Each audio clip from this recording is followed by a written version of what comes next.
Last week we ended on Get Out and Us and Jordan Peele episode 345 from September of 2021. We're in the nostalgia. We're in the archive, in the memory machine, the empathy box, the retrospective. Watch this with RickRamos.libsyn.com. Tonight we begin with horror, a return to the vampire genre, episode number 346, Interview with the Vampire, and A Girl Walks Home Alone at Night. That was one of those finds, you know. I mean, I remember Interview with the Vampire. Sometimes you watch so many movies, you see so many things that a lot of movies just slip through the cracks. You miss them. No matter what, you just miss them. But then you see things that I don't know if you or I bring it to the other's attention, or it's something that we read about on some kind of fanzine, or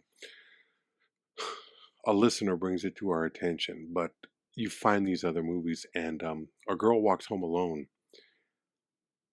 that that knocked me on my ass. And it was kind of interesting because I guess you get this cultural and you get a certain level of cultural arrogance when it comes to movies, or at least I do, where I see um, Hollywood movies being this peak of technological advancement and a sort of professional storytelling that's unmatched throughout the world.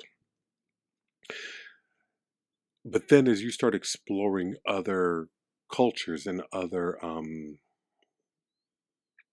countries' cinema, you really do find where people take their limitations and they create within and make something that's like staggering. And I remember that movie being like that. I remember something about the black and white photography, something about neighborhoods and a country that I was only vaguely familiar with, culturally something foreign, but it brings it to a type of universality because a vampire story, it's weird. Vampire stories are European in origin, I guess literary At least origin. as we know them, Yeah, yeah. that's what I'm talking about. Literary origin vampire stories are European in literary origin.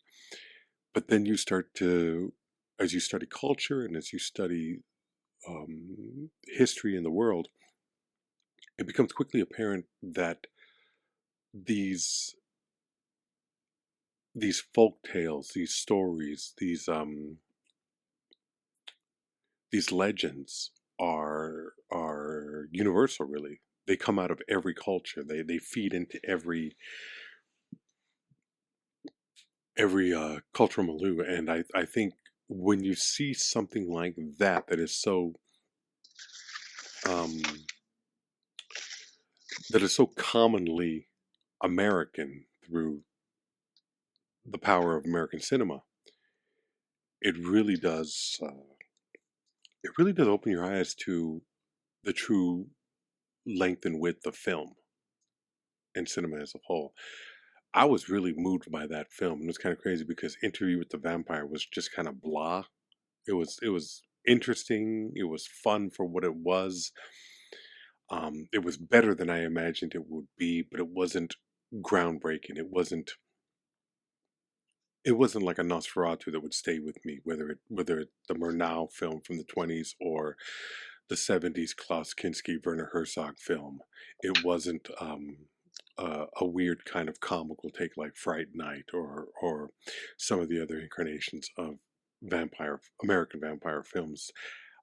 It's definitely a film that I want to go back to, and it's one that I would be thrilled to recommend. You know, when we talk about sometimes, I'll love a film but I'll quickly say I can't recommend this to anybody.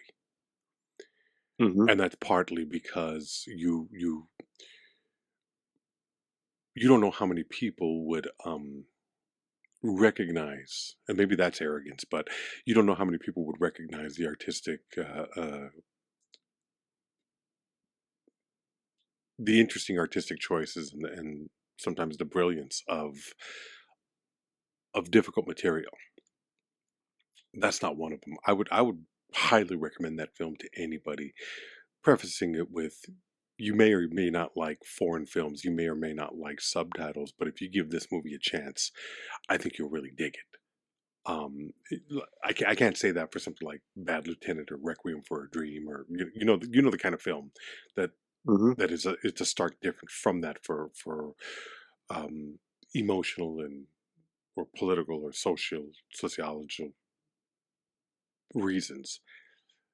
That film, that was one of the funnest, and it was one of the best talks that we had, because it really opened up something that was completely foreign to me. I don't know what your relationship with the film. I can't remember what your relationship with the film was. I think you had seen it. Um, but A Girl Walks Home Alone at Night. yeah, That one specifically. yeah. Well, I mean, it was interesting because we had done a series of vampire Hmm. films before, and then this was like coming back to it years later.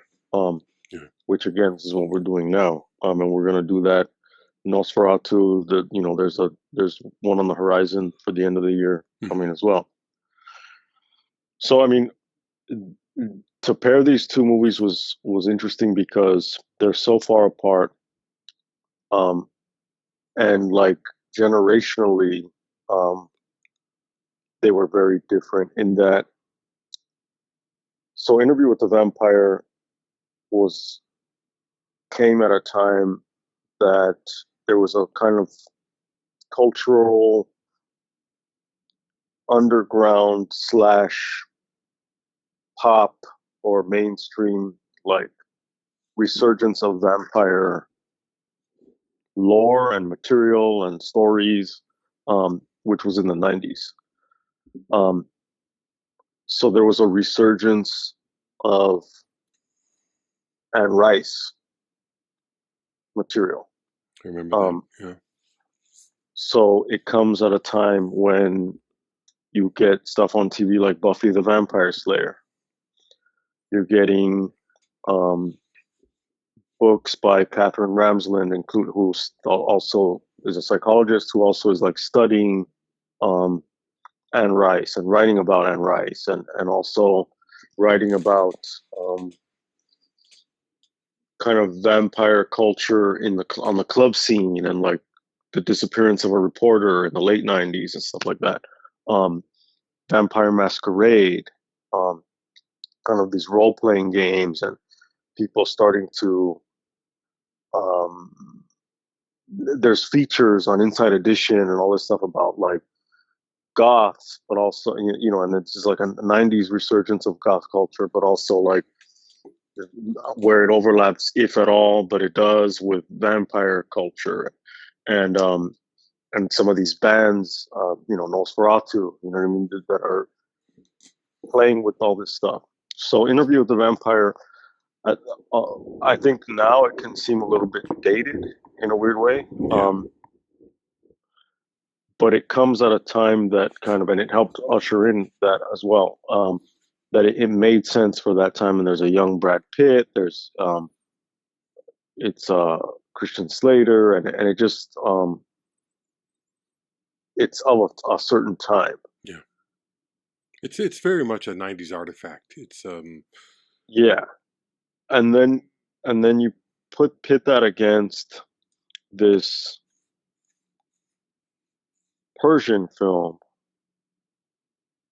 so it's coming from this Iranian culture, but it has all these American, the love interest, the male love interest, is like wearing a white T-shirt and looks very throwback to James Dean, like in terms of that. Um, so it's this it's a millennial um, look at And actually, I think the director is probably Gen X. If I think about it, but it feels more like if we look at the periods of vampire film, and obviously we have Nosferatu, and then we get Todd Browning's Dracula. Mm-hmm. Then the next big like wave, it's the Hammer films, right? And those are Technicolor, fucking violent, very flashy. Um, then we get into basically we're talking about film. Obviously, in the books, in terms of literature, you go from 19th century Camilla, the vampire or the vampire, whatever. You get Bram Stoker. Um, then you jump into I Am Legend. You get into Stephen King. Um, that's in terms of, and then you get into Anne Rice. Anne Rice really like um, flipped the script because she showed the existential dread of the vampire. Um, it wasn't just now this foreign invasion contagion thing landing on the shores of England, and it wasn't this kind of zombie like thing of the Richard Matheson I Am Legend. Um, and it wasn't this just an extension of that as this horror thing in a small town in New England somewhere. Um, this was more romantic, um, and this was like it was homoerotic, and it was vampires with feelings, and vampires that were kind of like they recognized that it was like, well, reality bites. You know what I mean? To be very Mm-hmm. 90s about it.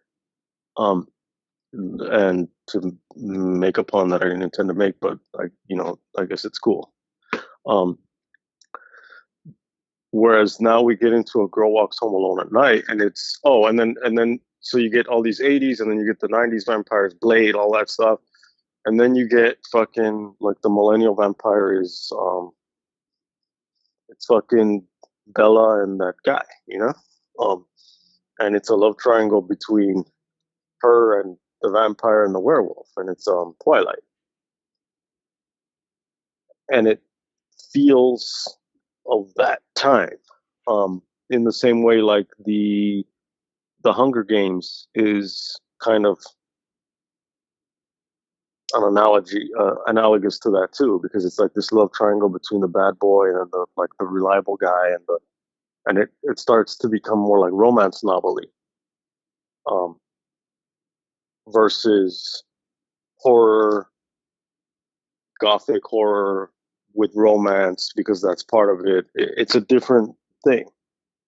But then here you have Girl Walks Home Alone at Night, um, from a director who's probably more informed by Tarantino, um, than anything else.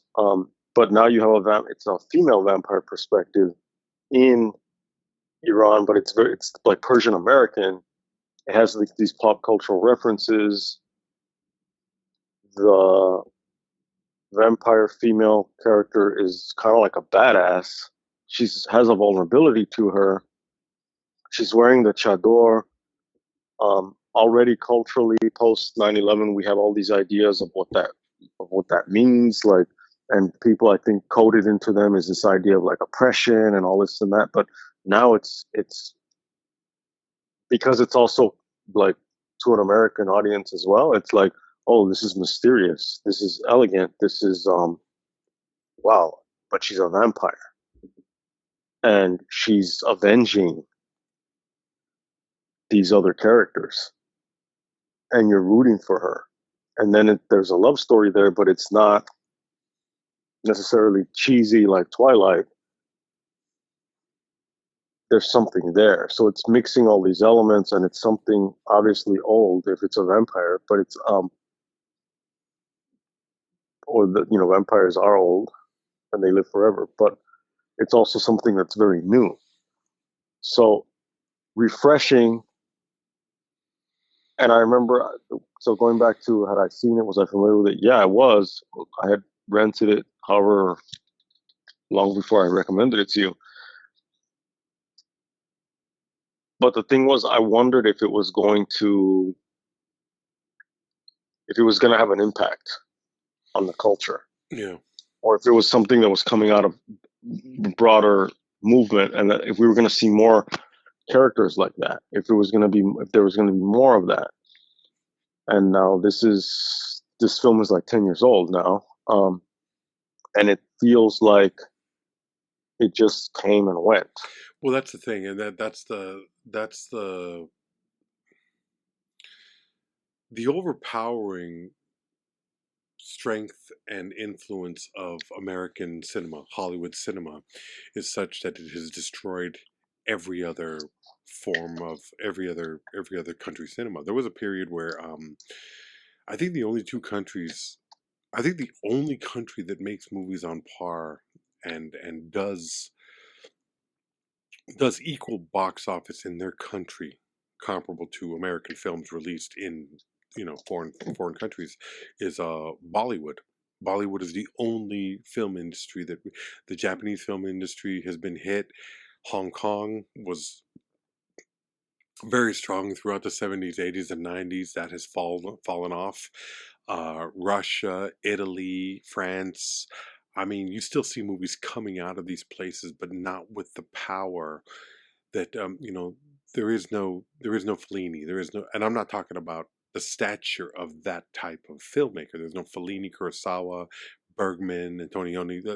What I'm talking about is that there's nobody over there that is being recognized worldwide as a cinematic voice, and that's because American cinema controls everything. And I think we're at a loss for it. I think we really sacrifice a great deal. We had this conversation a while ago where I was talking about the lack of female and ethnic representation in filmmaking, and I'm not sitting on this diversity platform trying to say, well, these people deserve a right to tell their stories. I'm telling you, I'm arguing from a completely selfish perspective of I'm losing out on stories that I wish I could hear and see. I think it's a fucking shame that Charles Burnett, I think, um, is such a pariah in American cinema after something is, Killer of Sheep, um, uh, To Sleep with Anger. I mean, really, really powerful films about the black experience in America, and these films aren't seen. And the fact of the matter is that he does not get to make films. Carl Franklin made two of the best noirs that I've ever seen: One False Move and Devil in a Blue Dress. Not the best. Not the best. I wouldn't say the best, but very good, very enjoyable and exciting films. We don't get to see that. Edward James almost made a great gangster film, American Me. What else? What else ever became of? I mean, you you lose out. Lesbian filmmakers, women filmmakers, gay men. There are hundreds and hundreds of stories, thousands and thousands of stories that beg to be depicted on screen, and we just never get them. And the fact of the matter is that with the power of American cinema, for all of the greatness that comes out of Hollywood, it also means that it crushes everything. American cinema is kind of like the Walmart of the world. It goes in there and it just destroys everything. Well, it's interesting because it's the Walmart of the world, but this film, like in a weird way, suffers even more because this film is an American production, Oh, but it's yeah, it's so fucking indie. yeah, I mean, a lot of it was funded on Indiegogo, so this is like a crowd-funded production. And the thing is that, so now you have an independent film, like super fucking independent film. Mm-hmm. So it's going to suffer because of that. But now it's a so-called foreign film because it's in a foreign language, even though it's an American production and it was shot. I think much of it was shot, if not all of it, was shot in somewhere in Southern California. Um, Mm-hmm. but it might as well have been shot in Tehran because it's in fucking Persian, it's in Farsi, so it's like, well, that's a fucking some foreign movie. Yeah. And so now it's got that uh, stacked against it. And then it's this fucking, for lack of a better term, it's just some hipster chick, some hipster skater chick fucking directed it. And it has elements of spaghetti western and fucking mixed with vampire genre. So it's like super niche, super obviously super interesting.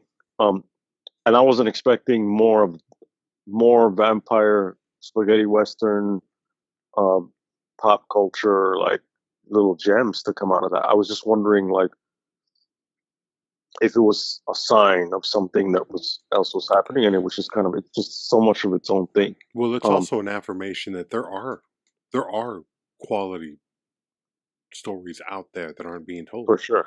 You know, yeah, Yeah. you know, if you throw out the net, you're gonna get a lot of shit. And that's the thing. It's like you're gonna get a lot of shit when digital filmmaking came into being, shooting something became way more affordable. So that means a lot more stuff is going to be made. But with a lot more stuff being made, a lot more shit is going to get made. And you're going to have to shift through it. When we started doing this show in Jesus Christ, 2014, 2013, somewhere around there, streaming wasn't even a platform. It wasn't, I mean, we had YouTube, but we weren't watching movies on TV. Netflix, I think Netflix was still sending mailers. Oh yeah. I think I Netflix think would so. slowly become, Probably. Yeah. yeah, the network that it became. And like now you have these platforms. You have Amazon Prime, Peacock, you have Paramount, and they're all creating original material. They're creating original content and they're putting it out there. But that's just more of the morass of having to sift through. So it's like the video store again without the adventure of having to leave your house. And it's like everything is straight to video. Yeah, everything is. It's like and you know, it breaks my heart because I just I went to see Deadpool and Wolverine this past week, and as much fun as I had in the movie, I decided with rare exceptions, I'm not going to a movie theater anymore. I'm not doing this. Um I get infuriated when I'm in a movie theater. And once again, it's no longer me being in the right. The culture has changed. So now I'm Hmm. just a pissed off old man. It's Hmm. acceptable. It is perfectly acceptable to check your phone in a movie theater now. It's perfectly acceptable to send a text, to To take a phone call, practically. yeah, yeah. And if I go into that and get angry, whose fault is that? It's my fault. I chose to be there. I chose to enter into a culture that no longer respects it in the way I do. Um, I'm gonna miss going to the movies. I really loved going to the movies, but I will not. I will not do this any longer. Plus, it's like it's in certain contexts at certain times of the day. Like, you have to become a matinee guy if you're Yeah, not already. yeah. Um, where it's like, go with the fucking old people, Mm-hmm. um, who are, and it's only like three of you in the fucking theater. Yeah. do that. Don't go out on the fucking Friday night. Fucking Can't. no, it's not. It's setting yourself up for disaster. So it's like I I feel like I'm losing out on something, which I am. But at the same time, what has it become? Um, I don't know. I'm in Arizona now. I don't have the Lamley theaters that I once had, and even that was starting to go to shit. But I don't have access to audiences that respect movie watching, and I don't really have access to independent and documentary and foreign films like I once did. I don't know if film watching will suffer because of it, or being able to access things through Blu-ray and some streaming is going to make it better. I really can't tell you. I don't know. I'm curious. Yeah, I mean, that's we can. I At some point we're gonna get more Yeah. into some sci-fi movies where we can really address like we're gonna get to Her at some point. Hmm. I don't think we have yet. And we can talk about what happens when AI, what happens when everyone can make a film Yeah. right then and there. Um, as for now, it's like a girl walks home alone at night. Um, episode 346. If you haven't seen that film, I recommend it. Rick I recommends it. highly recommend it. Yeah, Yeah, it's one of the best films it's that I saw of the decade. And in part maybe it's not one of the best, but it's so surprising and so fresh. fresh. Yeah, exactly. And that means something to me. So maybe that's like it's like an amateur fighter up against a heavyweight professional, and it's a lucky swing or something. I don't know where it it's an underdog story.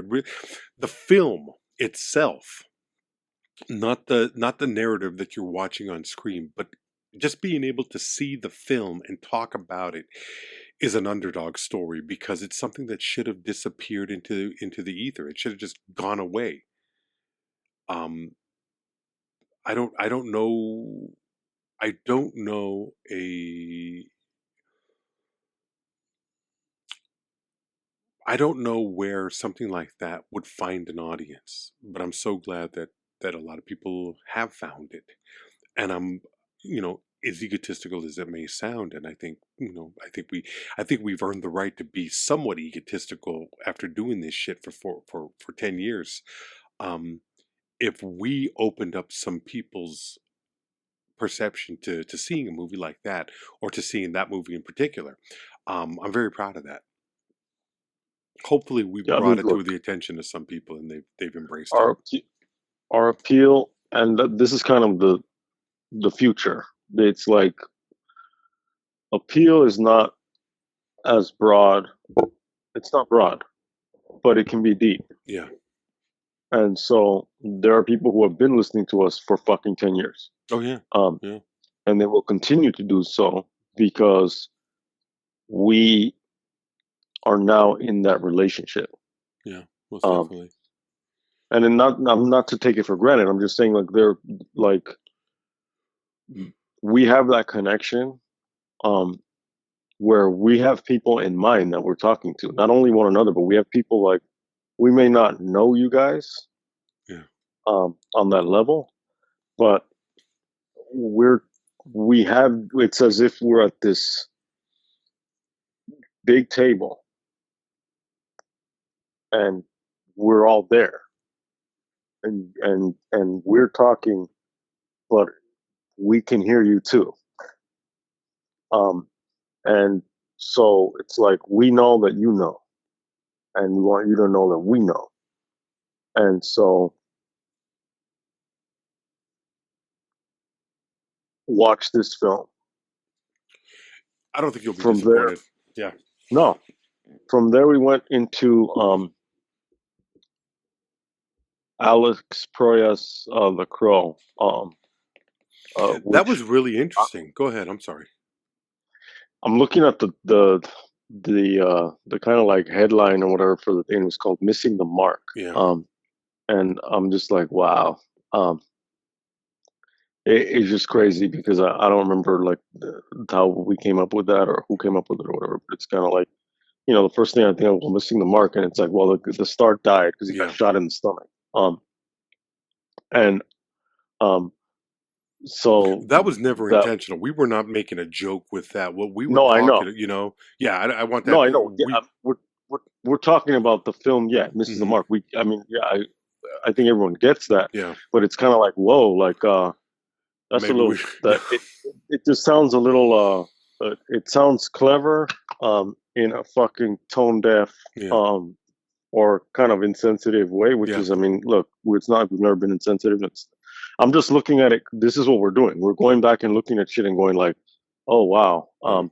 So yeah, missing the mark is a little bit I think in bad taste. It might have been it might, but I don't think we thought about that. I think we were thinking How could we purely have about. not? I don't know. But I think it was I a time when look, we were well. We've always had trouble with titles. We've always gone back and forth trying to figure out.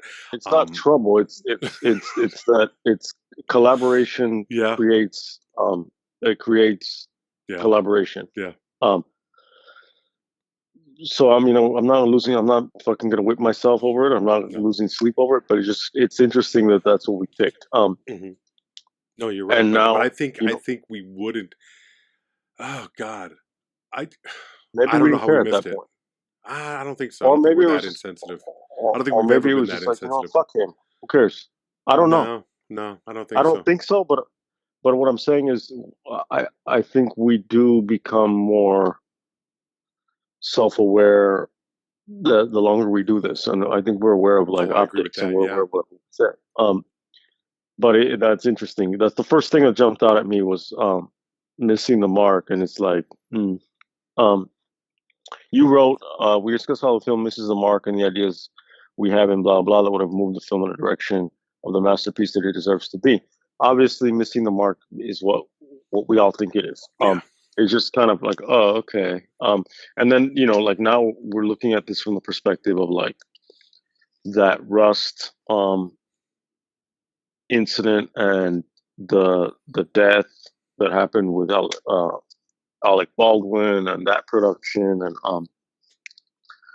and there's a reboot of The Crow um, that is set to come out at the end of this month, I believe. Is Um, it set to come out, or has it already come out and bombed so badly that it's disappeared? I don't know. I don't know. I'm one of these people that with extremely limited knowledge of this film, the film with Skarsgård. Yeah. Um, I had this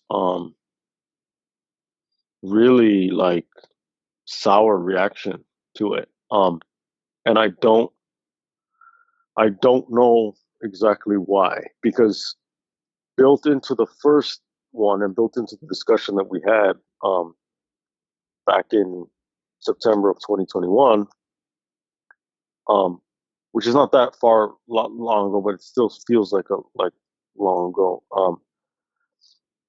I think you had this idea that this was like this foundational fucking film for me, um, Hmm. and that like The Crow was like, oh my god, like I'm going, this is like a mecca moment where I'm going home every time I see this fucking movie.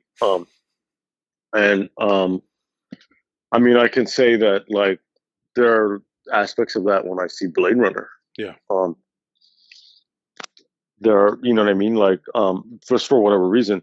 But The Crow was important in terms of this moment in time that I will always associate with being of a certain age. Um, and when I think of kind of how when we were just talking about Interview with the Vampire and like all that stuff that was happening, and this was the Doc Martens, this was fucking all of this stuff, and the Stone Temple Pilots song and MTV, and it just fit perfectly with all of that. Even though there was also an aspect of um, being that little punk fucking kid um, that I was probably like 13 when it came out. Having to ask someone to like fucking get us into the movie theater because they Yeah. wouldn't sell us tickets. My mom fucking drops us off and she's like, "All right, call me because I have like the fistful of fucking coins to call her, or else we'll spend it and call her collect and fucking like, hey, pick us up.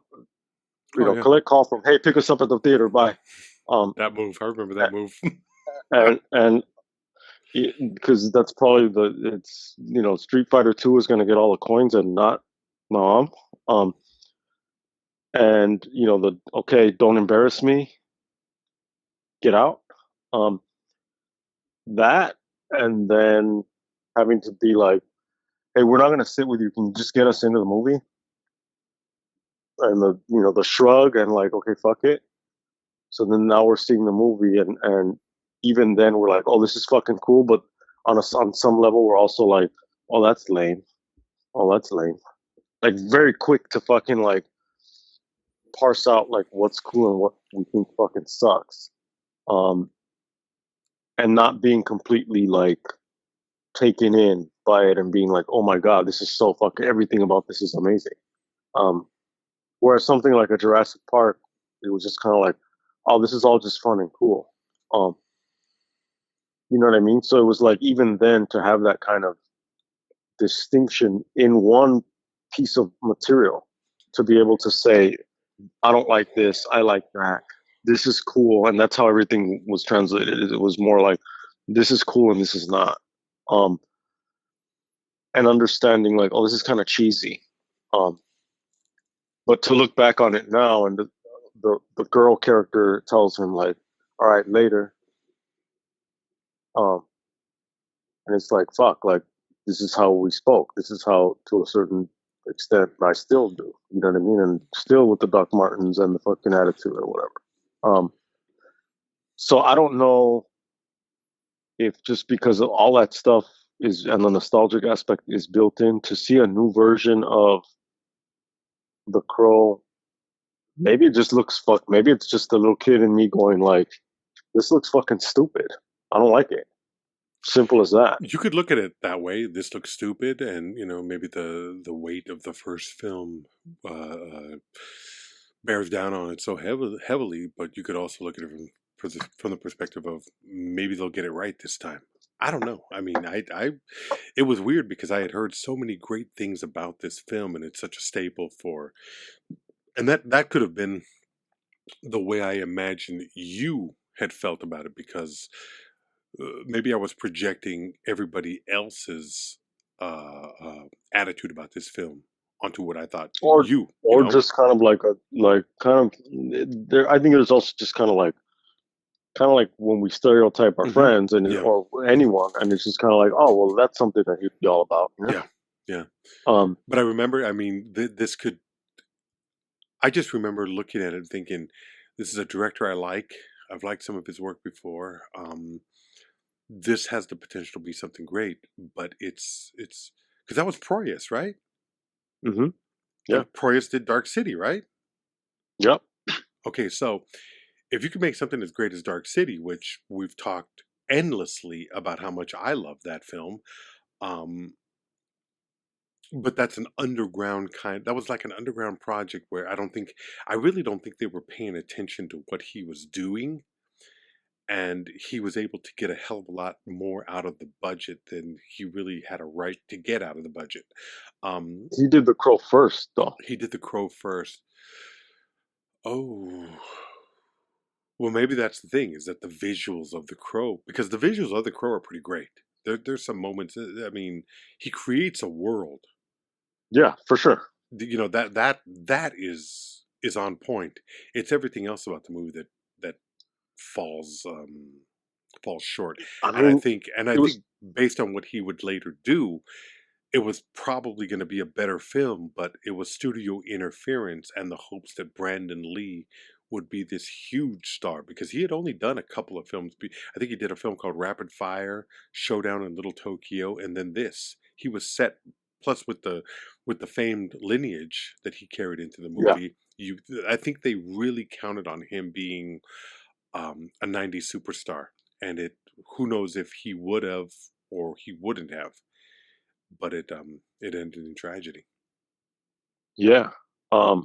I think Dark City, we wouldn't have a fucking Dark City until without this. You're probably right. I would agree with that. And Yeah. I mean, and then I don't know how soon these things were in. I don't know how soon they were in production, but there was also like a Bruce Lee kind of. Remember Dragon? The Bruce Lee Mm-hmm. story came Yeah. out like the year before. That makes me think of like what year? Do you remember that Kung Fu: The Legend Continues? That TV show. Remember that? Yeah, that Yeah, was late '80s, where '89 maybe, '90. yeah. So I mean that was somewhere in there too. Mm-hmm. Um, um, so I don't know if people were like, "Oh shit, this is the show that Bruce Lee got fucked over on." I mean, once they see the Bruce Lee story, they know that. Yeah. But here you have like kind of, and then now Brandon Lee. Okay, what the fuck? All right, like what's going on there? Um, there are just certain moments when this happens or whatever. But at least with Proyas and The Crow, it's like it had a look, it had a vibe. Um, it had it had something. Um, it had Michael Wincott. You know what I Yeah. mean? Like, and that voice. Whereas I see knee jerk reaction. I see this new film, and I am like, I don't know. I'm not excited. Whereas like the new Joker, I'm like, okay, I'm interested. I want to see that version of it. I'm interested. I'll play along. I'll buy in. The Crow just doesn't. I don't know exactly why. I'm still, I guess, figuring that out. It just doesn't feel like it's going to be that interesting, I'm not even sure if I'm going to find out. You know what I mean? Um, Well, I think that's the part where you would be shortchanging yourself. sure. I think that you really, for a film that um, I'm not saying it has the influence that I imagined it did, because we've already come to that. We've already cleared up that, but it did have an influence, and it was. I think it would It's be. part of a chapter. Yeah. Yeah, I think it would be interesting to look at it as a progression of cinema within our lives. I mean, Yeah, for that's sure. us early. That's you early teenager into let's be honest, middle-aged men that we are now. And we're talking almost 30 years, probably. Yeah, right. 30 years. 30 years. I mean, 30 years. it'd be really interesting to see how um, the attitude, the the vibe of what's going to be depicted on screen is going to change into. I mean, I'll give you one example. I mean, Batman throughout the ages. I mean, you went to the serialized early Batman of those early films, into the television show, which was all camp, into the Batman movie, which was hyper camp, and then the Tim Burton films, which were, I don't even know how you would describe that. It's not camp, but it's lensed through a Tim Burton. Yeah. Tim Burton has a And There are certain directors that have that, where you could say Fellini-esque. I think you could say that about Tim Burton. he creates worlds. He He does, yeah, creates yeah. and yeah, he has his own thing. Yeah. When you And that's watch a something that film, I've been, yeah, you can see it. Sorry. yeah, no, I've been wanting to go back to I want to, we haven't done those. No, we We need haven't to gotten do into them. those. Yeah. Um, It's going to be we one. haven't done like really. Yeah. I mean, like Tim Burton, look, and Beetlejuice is Mm-hmm. coming out. I mean, so we're going to do that. We're going Yeah. to do, we haven't done Edward Scissorhands. We No. haven't done, it's, and that's another one that probably like Beetlejuice I was like super into. Yeah. Um, uh, again, someone could say like, "Oh, of course, like Edward Scissorhands, The Crow." Like, of course, you liked all those movies, and to a certain extent, yes, I did. Certain ones more than others, but it's also like the crazy thing is that it wasn't just an algorithm giving me these movies that put me into that box. It was, at that point we're you can go and watch The Crow, and then I don't remember the months that they came out, but it's kind of like you can go see fucking Pulp Fiction or whatever, or whatever movies out at that time too. Jurassic Park comes out the same year, and it's like we're watching everything. Um, and whether you accept something as part of your subculture at that point, or are you going to wear that T-shirt, are you going to represent that or not? That's a different story. But whether or not there's a poster of that thing on your wall, you're still aware. And so no, absolutely, like that. It does deserve, even just to do that experiment. Well, especially to do that experiment, and because we have this show, it's almost like incumbent on us and on me to do it. Sure. And yeah, 30 years fucking later, from 1999 to 2024,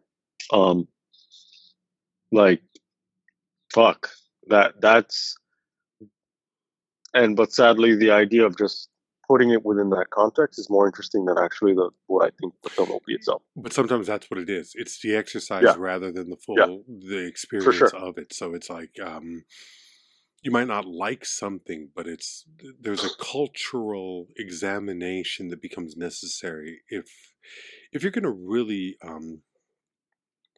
if you're going to really talk about the industry and the art that is created through it. It's you don't get too many opportunities to see something that blatant, you know. Um the Crow 99 versus the Crow 2024, 2025, whatever it is. 94 to Oh, 24. 94 to 20. Yeah, okay, so Yeah, 94. yeah, 30 years. 30 years. So every once in a while you'll see a Cape Fear 60s versus Cape Fear 90s. Again, 30 Yeah, years. Or you'll see Harrison Ford bring Indiana Jones out of retirement 20 years later to see, which, yeah. we talked a little bit about that. We talked a great deal about that, actually. And you you you get to see these experiments in how the technology of the art the technology of the art progresses, but also how storytelling both changes and stays the same. Because storytelling is basically the same thing from the beginning of storytelling, of just conflict versus resolution, and Yeah. creating protagonists that you root for and antagonists that you hate but are enthralled by. I mean, that's what everything is. Yeah, that's the gist of it. That's how it is. I You mean, have to have a that's bad guy and you have to have somebody you root for. this is the beginning. This is good language. This is Hmm. just kind of like the baby says, "I want this," and the mom's like, "No," and then the baby's like, "Yes," and then you become fucking sexy beast, um, Yeah. in that kitchen. Um, if you haven't seen that, eventually we'll talk about it. Go watch that Oh, I fucking can't movie. wait. You I understand what cannot I'm wait. saying? Yeah. Watch that clip. Ben Kingsley, yes, yes, no, yes. Um, Yes, anyway, cocksucker. exactly. So we moved on from there. So we'll be seeing about The Crow. Hmm. We did Carrie. Um, Was that before immediately there was after? Karen, there was Carrie. Yeah, it was Brian De Palma's Carrie. Uh-huh. Talking about we were in the October 2021, so we're Oh, I'm getting in the wrong into fucking year. That's the problem. spooky time. You've been in the wrong fucking year. Yeah, I am. Yeah, I am. I'm You were already in born in the fucking 2022. wrong year. Oh, shit. Um, Okay, there it is. Yeah. so yeah, so episode 348, Hmm. talking about Brian De Palma and his love of fucking women in trouble. Hmm. He Um, told us. which He I told mean, us. I mean, but look, but fucking that David Lynch, Women Yeah. in Trouble. Hmm. Alfred Hitchcock, Women in Trouble. America, Women in Trouble. You know what I mean? Like, but it's if she's blonde, it's fucking even that much scarier because it's like, oh my god, like Yeah. clutch your pearls and they're coming after. They're making it so that women don't have babies anymore. Oh my fucking god, Western civilization is on the verge of collapse. We haven't seen something this bad since women left the house or entered the workplace. Oh my fucking god. Um, all these anxieties that exist within JD Vance and the greater fucking like collective obviously come into play in cinema. Cinema, I mean, if you take it to De Palma, you take it to all these directors where it's there's this crazy Freudian element, even though yes, Freud is like super fucking passe, but there are elements to that do come into play where it's like the audience's anxieties with with and I'm ambivalence towards the feminine in general. Um, and why is it that it's why do we have such a thing as the final girl? Why do we have why is it that if a woman is running through the forest and something's chasing her and she fucking now she has to fall or she has to limp and crawl and fucking now she has to crawl backwards and then her top has to tear and then now we see the breast and so there's a sexuality to it but it's mixed with horror and how why is there a horror film and she's in the shower and now she's menstruating and they're all gonna laugh at you and it's and then she has all these issues with her mom and then why did we talk about that when it came to Hereditary or the Babadook, where it's like mothers and horror? Um, all these big kind of things that exist for some psychological reason, and they all come into play in cinema, and people can look at it from different like theoretical perspectives, cultural perspectives, the feminist perspective, the whatever, the male gaze, it's yes, it's typically this male director who's like, no, I need more fear and more breasts, Yeah. and the audience is like, yeah, like great, this is amazing. But then if it were, I mean, imagine if it's some if it's a trans person or something in that same role, and but it's not breasts. What if it's the trans person has a dick and the dick comes out, and then everyone would be horrified by that. Not everyone, but I mean, like all of the normies, so to speak, would be horrified by that. And it's like, why? Um, because that's a horror that you don't want, but you want the horror of, um, I want to see the girl get eaten by a shark. You know what I mean? Like it's just these weird um, Yeah. expectations and tropes that we have, and we talked about a lot of that and some of that in this Carrie episode, and about how in a film like that it was just really became this thing where it's a revenge film. I mean, obviously it's coming out of Stephen King's mind, so there's that, but it's a revenge film, but it's also an issue with the mom, and it's more than just a a horror film, and B, Brian De Palma being Brian De Palma with all of that, with all that is involved in Yeah. in that. Um, it's an important horror film. It's it's prom night. It's classic. It's It's classic. something we go What's back fucking to. scary? Yeah. Yeah, And that's the thing. It still scares to this day. You watch it yeah, and and you're still yeah. moved. You're still, you're you're pulled in through the sympathy that you have for the Carrie character, but then you're also terrified by what she is capable of. I mean, yeah, and then too, it's kind of like post. I mean, someone can say, "Well, you always read too much into everything," and it's like, No, I don't well, think so. This one, I'm thinking the same but I thing. mean, look, Yeah.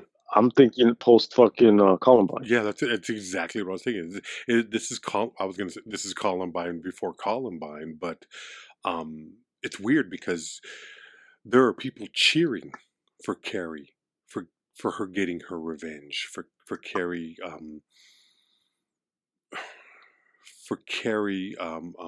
getting back at all of those who have shit on her, who have made her feel the way she feels, who have taken advantage of her and gone out of their way to just simply be mean.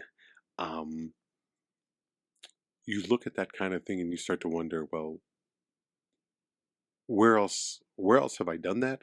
Or where else have I should have done that? I don't know. If you if you really break it down like that, it becomes even more disturbing.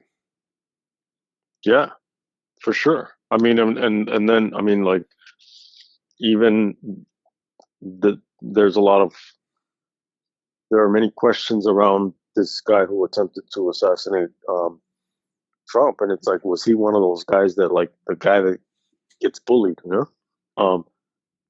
And the going postal, the Columbine, the I think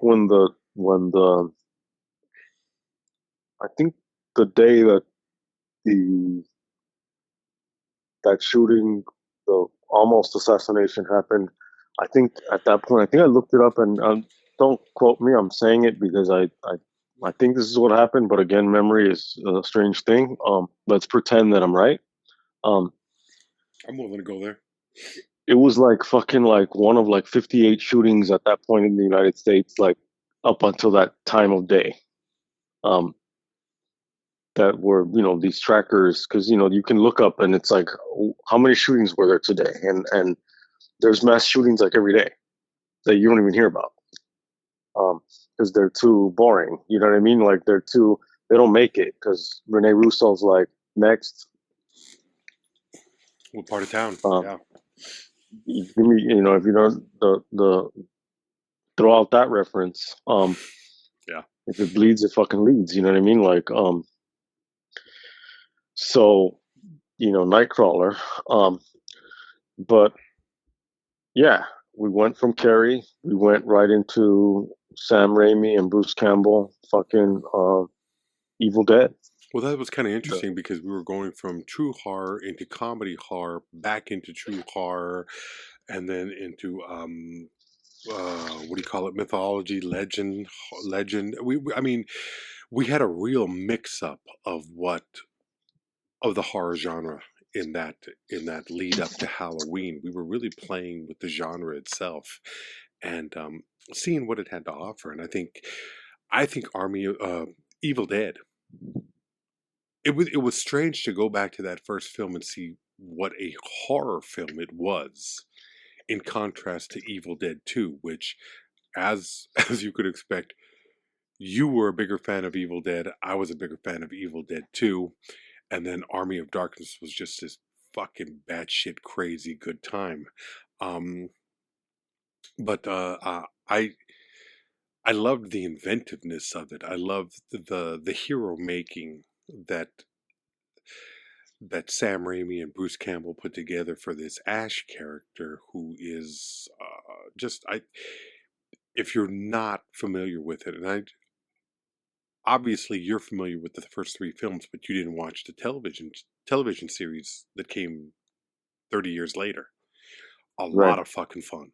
A lot of fun if you're willing to sell out to the world that is being created and the ridiculousness of what is being put on that screen. And it's a high wire act because when you play with something that's that weird, you risk making it embarrassingly like it's reaching for too much. And I think there are moments in Army of Darkness where people could say that, and possibly in Evil Dead 2. But I'm on board the whole time. I had a great time with all three films. I loved watching them. I loved revisiting them, and it was a hell of a fun time to talk it out, and then to also see the influence on the genre as a whole, films that would come afterward, and the career that Sam Raimi would. It's interesting because he would go on to make huge studio films, including the first two Spider-Man films, but it would become cyclical, and he would come back to a Evil Dead type film with Drag Me to Hell, which at this point is like 10 years old, and a great time. I don't think we've ever talked about that film on the podcast. I've never even seen it. Oh, it's fucking great. It is such a good it's very Evil Dead. We should watch it, but I don't know. We're still trying to figure out what the hell October is going to be. Maybe we can squeeze that in there. I don't know. Yeah, definitely something to play with. Yeah. Yeah, for sure. It all worked. All of the craziness, all of the campiness, it all worked. From there, we went into something that wasn't so campy. We went into A hard Henry watch. Portrait of Yeah. yeah, A hard Henry watch. Portrait of a Serial Killer. This is Michael one of Rooker. those. Yeah, this is one of those films where I say, I don't know that I can recommend this film to somebody because I don't think I want somebody looking at me after recommending that film. They're gonna be like, yeah, like Yeah. this is what you're about. Yeah. This is I don't you. want to talk to you Yeah. anymore. Yeah, How that's the kind of movie where somebody would look at you and say, "How can you like this? How can you embrace something like this?" And my only answer is, it's real, it's ugly, and it both happened and is happening. Oh, I mean, yeah. I You mean, and know? even though like the kind of the era of serial killers is over because of technology, like Yeah. I mean, I'm sure they still exist, but you know what I mean. Like Yeah.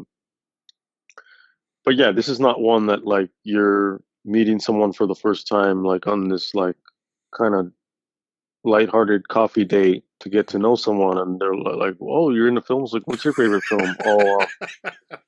Oh, it's this little flick called with Michael Rooker called Henry Portrait of a Serial Killer. I just like to sit in my living room in my underwear, just like watch it at night. It's I sit fucking. alone in my It's, four-cornered room, staring at that's right. candles. Staring at You know? candles. Right. No. Yeah. She's gonna be like, nah. Let's shut this bad boy down. Yeah. She's sorry, I gotta go. Yeah, it's just not. Um, it's not that kind of experience, but Yeah. it is fucked up, and it is it's good. It's bad, but it's good. Yeah. The performance is good. It's a dirty film that Henry makes Lee you. Lucas. Yeah, it makes you want to take a fucking hot shower afterwards and just get the filth off of you because you feel dirty. You really do feel dirty after watching this movie because it's like, it, I don't know, man. There's something about movie watching where you can enjoy a movie, um, for the very reason that you hate it, that you hate the experience. I think I was talking to you. I might have talked a little bit about it last week, but I just finished watching. Last week I finished watching Bergman's Scenes from a Marriage. Yeah, and it really fucked with me. It fucked with me really badly. And I'm not married. Obviously, I've never been close to being married. I've never had that kind of relationship where I could see that coming down the line. But watching the movie, I was so disgusted with both of the leads of both characters and their actions and their selfishness versus their weakness versus their their inability to see shit for what it was. And it was a painful 5 hours, but it was one of the best things that I've ever seen. And I could say the same thing about Henry Portrait of a Serial Killer.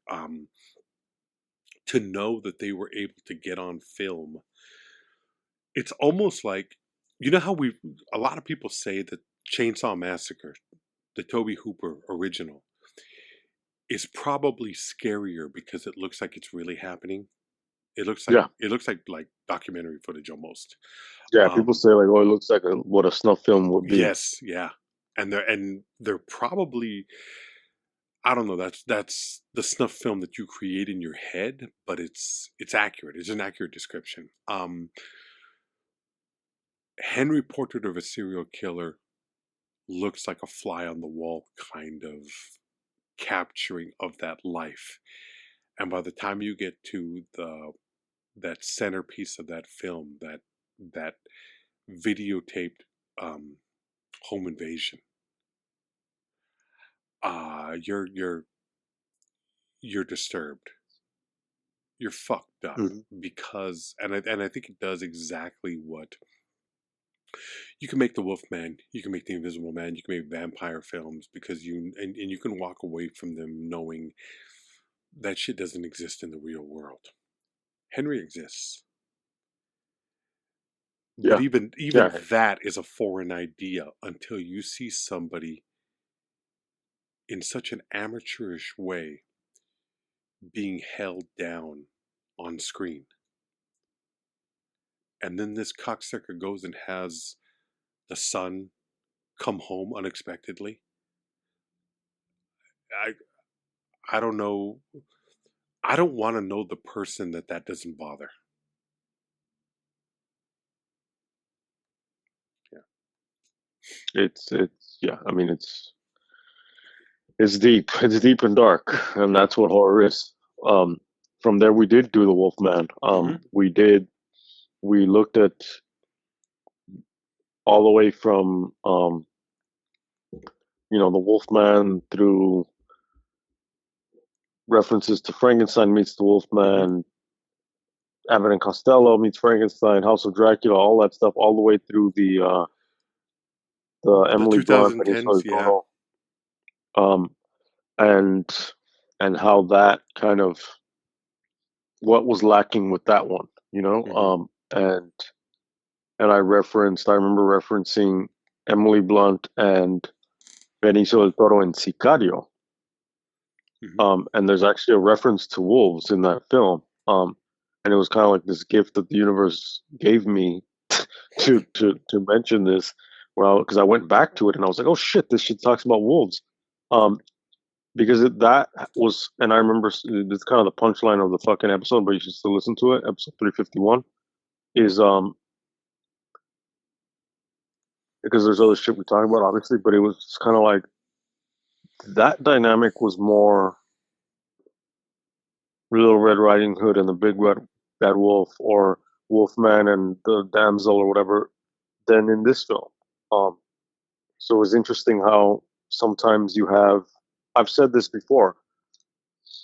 Think of Al Pacino in Devil's Advocate versus Al Pacino in The Godfather when he's walking with Kay outside the car once he comes back from Sicily, and he's like, "I need you, Kay. I love you." What's more satanic? What's more diabolical? Yeah. Is Al Pacino screaming at Keanu Reeves um, does not like necessarily read that to me. Um, Seducing and I need you, and he's full of shit. Um, that's got more weight to it there. So so classic horror. Let's end this episode, the Mm-hmm. short but sweet episode, with going back to the Nosferatu thing, looking back, looking forward. Herzog's Nosferatu the Vampire. Mm-hmm.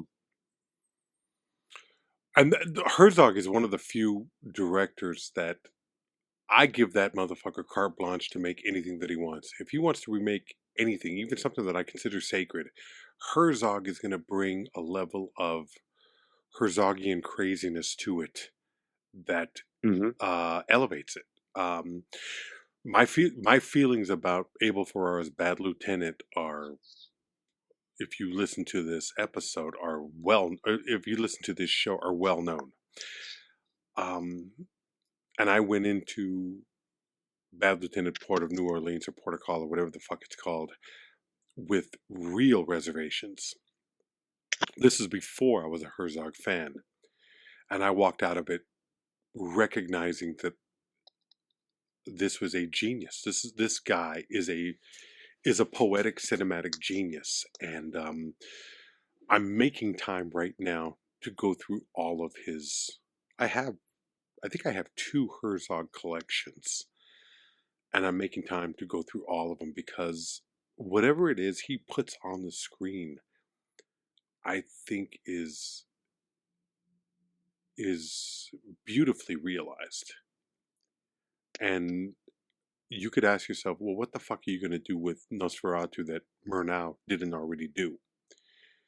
Herzog finds nuances and he finds something beautiful, even with I'm no fan of black and white to color.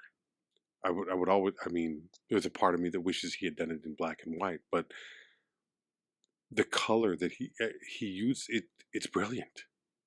I just think across the board, it's a brilliant film. Um, I don't know if it's equal to Murnau's film, but in its own right, it's a weird masterpiece. I mean, Isabella Johnny, Hmm. gorgeous, like powerful, and Klaus Kinski, troubled, fucking like monster in the flesh. You know what I mean? Like, Yeah, violent. He physically looks imposing and revolting and intimidating. yeah, he absolutely With does. the way he moves at that dinner scene, it's kind of like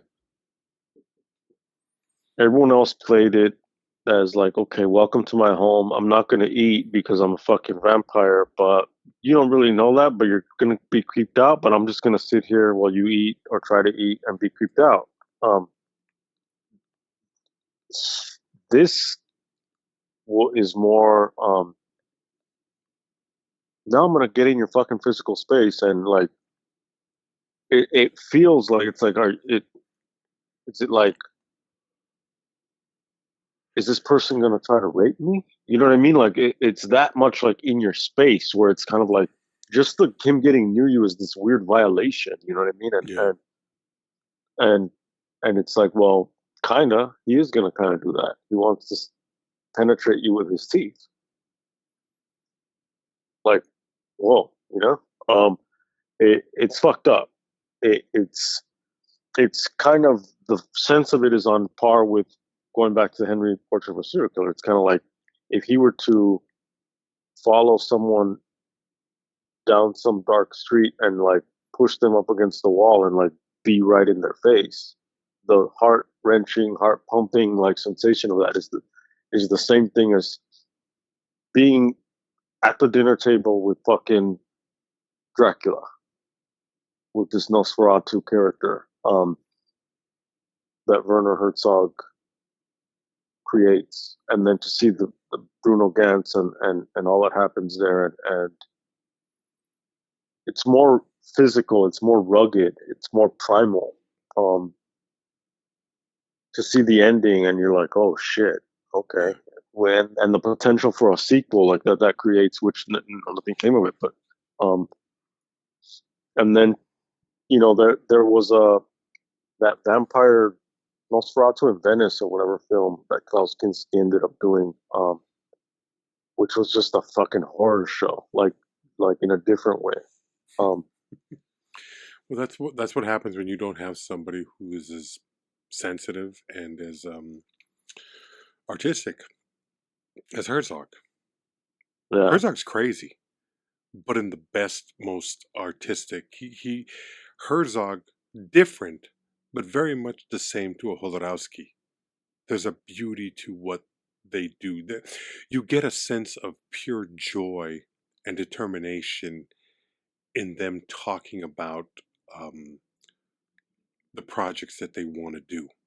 I love listening to both of them talk about making movies and living life and art as a whole. I think they're two of the most entertaining and insightful filmmakers that have ever worked behind a camera. I could listen to those two men talk for hours. it wouldn't be boring.